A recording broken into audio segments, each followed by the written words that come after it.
Hey guys, welcome. We are now going to go through our second pick in the draft. So this is originally picked 28, will probably slide to 32? Ish, yeah, 32. Okay. Depending on if people do the job properly and bid. Could even go 33 if someone's sneaky and bids on Will Graham, but it should get deleted. All the second round picks should be deleted by this pick. Okay, so pick 28 to 32-ish. Pommy, you're going to give us 5 options for this. Let's do it. Who you got? I think this, just quietly, I'm going to go bold call, will be the best player. Will be better than the original pick. Why? Why? Because I feel like this pick here, Nick Austin, is probably going to have a smorgasbord of talent to look at, knowing that none of them have to play for a year, maybe two.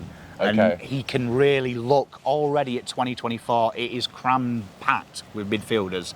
And I'd imagine the top 30, I would say 19 of them will be mids/forwards. So he can get creative here and say, let's get a year ahead of the draft strategy. Yep. So I feel like there's going to be a few mistakes here. Okay, wild card pick.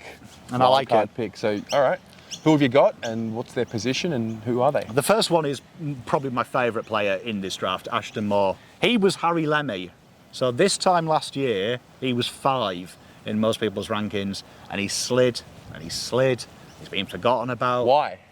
How does he go from 5 to the second round? I think the big thing for him is he's had a few little niggles. Okay. He's had a few little injury niggles, but he's still banged in 30 goals in 10 Sandford under 18 games, which he is a prolific goal kicker. Right. There is the occasional Australian media Instagram rumour that he'll cry if he leaves South Australia, okay. Which he has dispelled. He said that he just wants to play footy. The huge asset of him... Mate, no one's going to leave Carlton when they come to Carlton. But the huge asset of him is this guy is ranked elite kicking with his left and his right peg. And he can snag goals from either pocket. We don't have many of those, not just at Carlton, but in the league. We don't have many who kick elite with their preferred foot, let alone a guy who could do it with both. But he is an incredible player. And when we've got Orazio, he was very similar in the terms of everything he does is instinctive. Yep. Now's maybe the time that we punt on the mistakes, because I'm telling you now, all AFL list managers have slept on this guy. This guy is as good as Lance Collard. This guy is as good as Colton Thulstrop. Okay. He is pure X factor, and I can already see the Carlton cheer squad name in the pocket, the Moore pocket. They would name it that because this guy, it's instinctive, and he's 187.85 kegs, which he's already ready to play. And I'm thinking Josh Honey, he was the guy we wanted to be this guy. Yep. Ashton, he comes in, takes his position, herds his trade for 10 weeks, and then comes in, because I still think we are a small forward down. Yep. I feel like we've got consistent smalls. We don't have the guy that's the Pickett type who can change a game. So 30 goals in 10 games in the Sandford. Yeah, in the Sandford under 18s, absolutely destroyed it. And if you watch his highlight package, I hate to use the example, but it reminds me of the pre-season game. Do you remember? Kim LeBlanc. It's like that. It's them kind of highlights. Like every goal he kicks is a good goal. He doesn't do Joe de Goose's. He does, and he makes his own. Which I feel like, no disrespect to Jesse Motlop, we haven't quite seen that yet from them. Where Ashton, his game is the unthinkable. He's a highlight reel. I feel like we need a highlight reel. That's exciting. I feel like we've done too much safe picks. Yeah. Now's the time to get a bit sexy. Get sexy and creative. Okay, who's next? On that is Koen Sanchez. Koen? Yep, Koen. Koen Sanchez. Good name, eh? Sanchez in the league. Hey, do you know what I mean? A bit of Spanish. Yeah. A bit of Spanish X Factor. Yeah. It's what you want, but a proper small forward who does float through the middle. So I want you to think of, Carlton have always trialled this, a guy that can play in the small forward, Mickey Gibbons, who hopefully one day will pinch hit in the forward line. Yeah. So, another guy, Zach Fisher, your boy. Yep. That was the hope. He's my ex now. Yeah, do you know what I mean? But that was the hope. A guy who can start forward, and if we need a point of difference, filling him through there. We know Connors has got that job now. Yeah. And Cohen's got IQ, like Connors. He's got the ability to see the game before it happens. He's Fremantle boys, so you know he's Fremantle boys. They're usually very intuitive when they play. Yeah. It's one of their factors. These Fremantle boys seem to read football and have a degree in it. And he is very, very clever, incredibly quick. So you guys at home who like speed. Like speed, yep. But the big thing for me is he gets football. So you don't see him wandering. He's always at the feet of the toes. Okay. He's an expert crummer, probably one of the best crummers in the draft. If you were just rating crumming technique, he'd be probably top 3. So I feel like he's one of them players. Working with Jesse Motlop, I think something you can see Matt always phased out, and you have the forward pressure from Jesse, and then Koen takes the danger work. But he's also not shy on his defensive capabilities as well. He enjoys that part of it as well. Okay. Good tackler. Sanchez. You don't have a Sanchez, do we? No, we don't have Zeds. We need a Sanchez in the league. I like Zed. Yeah. Zed's a good name. Okay. Who's next? Next is Phoenix Gothard. Phoenix Gothard. And sometimes we need a bit of magic, and he's got some Harry Potter magic about him. Murray Bush Rangers, he's a real nice dimension, 178, 72 kgs, and he's kind of another Durden, Corey Durden. This guy... There's only one Corey Durden. Now there's 2. This guy here has a point to prove. He plays angry, plays really angry, and he's been deployed a lot for Murray on the halfbacks as a tagger, which I know a lot of Carlton fans, when we do our previews, they always ask, do you think we should tag this halfback? And we get killed by halfbacks. That's true. That's it. This guy here, he takes it personally. He plays like he's got a vendetta. Again, his groundwork, though, is elite. And I feel that's one thing that separates our smalls from the rest of the league. It's not natural to them. Right. You can see that even Motlop, he prefers the ball aerially than when it's by his feet. Even Durds, he prefers the ball in someone else's hands. And that's where he does his best work. He can work off them. Where I feel like Phoenix, he is waiting for the ball to be spilled. That's his natural thing. And all the small forwards we've listed today, that's their skill set. Okay. It's ground game. Right. I like his name too. Good name, innit? Yeah. Phoenix. Like rising from the ashes. It's a good name, innit? Yeah. I like it. Phoenix, rising from the ashes, plays angry, plays on half-back flankers as like a defensive forward. Especially when we get Sinclair. We don't have one of those. Especially when we get Sinclair, it'd be nice just to put him. Who's Sinclair? Jack Sinclair. You know, when we play against Jack Sinclair. When we play against St Kilda. True. It'd be nice just to have someone just to annoy him for 4 quarters. So he doesn't have 40 touches. Yeah, it'd be just nice to see one. Just somebody on him. Just someone put him into the stands twice, just to make you feel better. But then we get exciting. And I think this is the smoky pick. This is my boy. So shout out to you, Cooper. Okay. Mate of mine. I love him. Cooper Simpson. And Nick Austin has previous. Nick Austin, when you look at his draft strategy with these later picks, he likes leeching academy players. Mm-hmm. So Lowell was an academy player at the Doggies, which makes sense. All the players I've picked, they have links. And the reason is they're in the elite system from 15, 14. Right. So that's why Nick Austin has a habit of... So he would be familiar with them from the Doggies. And Austin also knows that they're probably better trained because they've been subject to fitness, subject to diet. Where some of these guys, you've got to remember, they're going to school and then Saturday afternoon they go down and kick a footy at Dandenong. Like tiny teddies at recess dipped in Nutella. Do you know what I mean? do you know what I mean? They're eating Nutella sandwiches and stuff. Where some of these guys at 14 have been taught home-cooked meals. This is what you eat, pasta before the big game. Okay. And that's why Nick Austin, he genuinely leans towards these. But Cooper is a guy that, in my opinion, if he didn't get the injury at the start of the year, which was massive corky, that kept him out for about 6 months. Really? That bad? It was real bad. And the interviews on my channel, I interviewed him. Incredible kid. And one thing that stands out for me is culture. Carlton, I think, will always have a mind of culture. And Cooper's story is sensational. Told that he couldn't play, he had to rest. They get given time off. They're literally told, don't come in. But he was captain. He would turn up early, work with the under-11s, under-13s, became an auxiliary coach. Loved that part of the game. But his football, what do we not have that I cry about all the time? Goal-kicking mids. Goal-kicking mids. Cooper Simpson is Paddy Dow if Paddy Dow was good.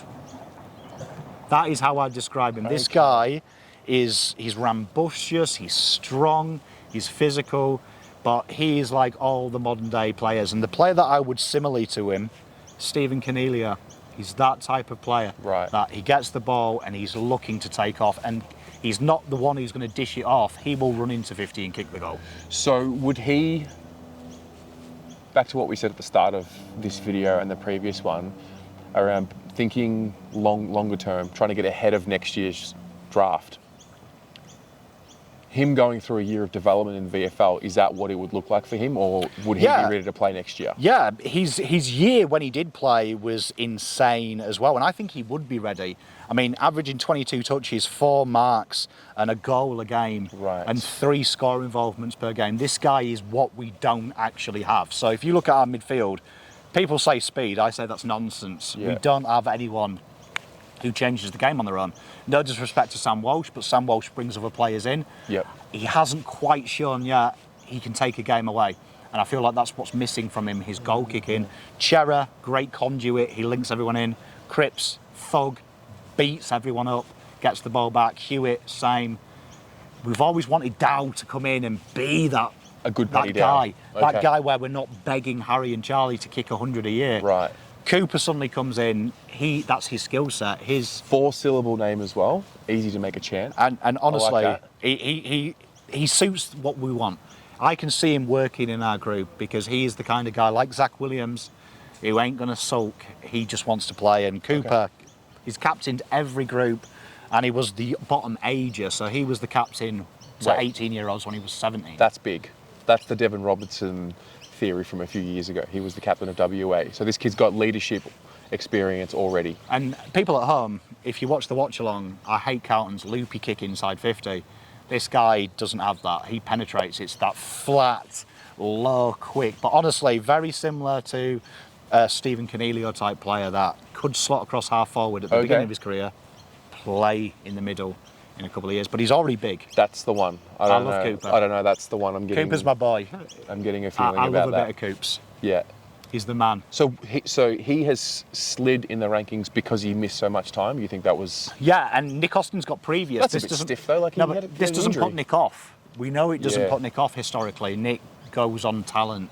And the young kids, when people get upset about drafts, if it's a massive ACL, yes, okay, be worried. But these kids aren't full-time footballers, so their bodies are developing. But I look at what he did after. When he came back, he was still good.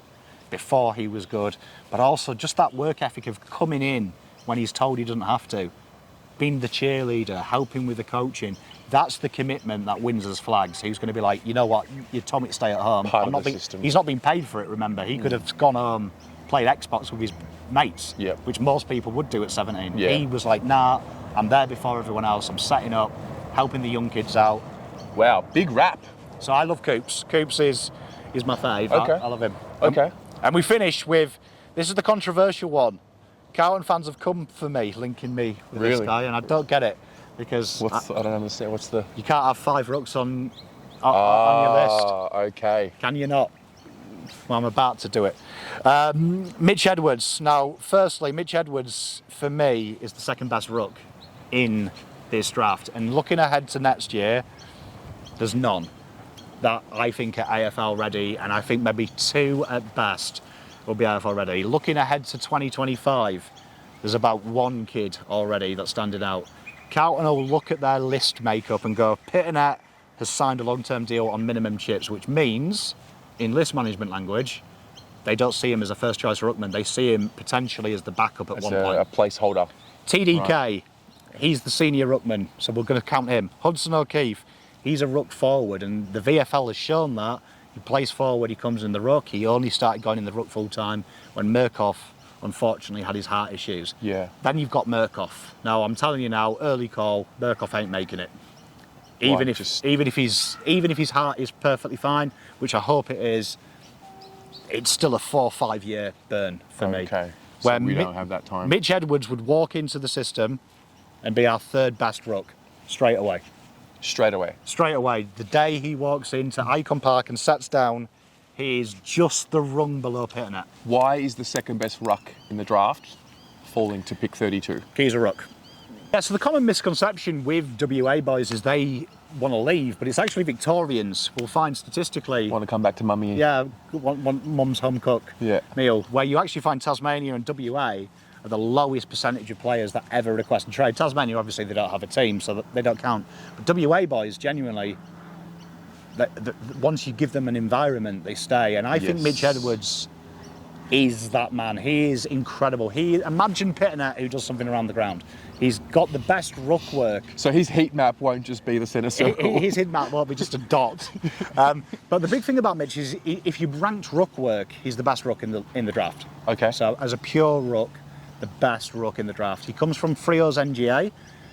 They ain't going to match any bid after 40, so he's going to slide. Why? Well, they've got Jackson and Darcy. They've got sorted, and then they've also got 2 young kids that they're developing. So genuinely, the rule of thumb is 4 rucks on a list.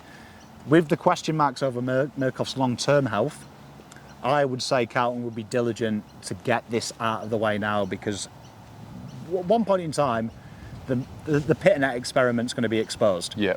And they are going to want someone to do that. And TDK, with a year of development, will be better. Good thing about Mitch as well is he models his game on Max Gorn. So he loves to slide behind the ball and play as an extra defender. Works well for us. Which gives Carlton that. And I look at the VFL, I think that the best thing for Hudson is to develop his game like TDK, highly mobile around the ground. Mitch to develop his game on Pitternet, to body players. And he's already them dimensions, over 200 centimetres, 90 kegs. He is a ruckman that's rare that he's ready to play today. Okay. So, we get to the second pick. All 5 of those boys are available. Who's the one? My heart is telling me Cooper. I would probably go Cooper. I love Cooper. Yeah, I like what you were saying. I liked all those attributes. My list management head says Mitch Edwards if he was there. I feel like he's too good to be at that pick. And I look at our list makeup and I'm like, Hudson could be good. Mitch will be good. Yeah, Mitch is thinking of having a Pitternet in that team that did groundwork and worked around the ground. I'm just thinking, Voss has said, 2-ruck system. We know it's not JSOS. We know that that's only ever a break glass in case of emergency. Yeah. I think suddenly Carlton have the system and Mitch is a supreme ruckman. Wow. Okay. I think I'll put Cooper Simpson on the thumbnail. I love Cooper. Yeah. I just goal kicking mid. It's the one thing that annoys me that mids kick 8 goals. I like that. Well, there's your second pick. Let us know what you think in the comments below. Do you have any other thoughts of any other names? We'll chat about it there.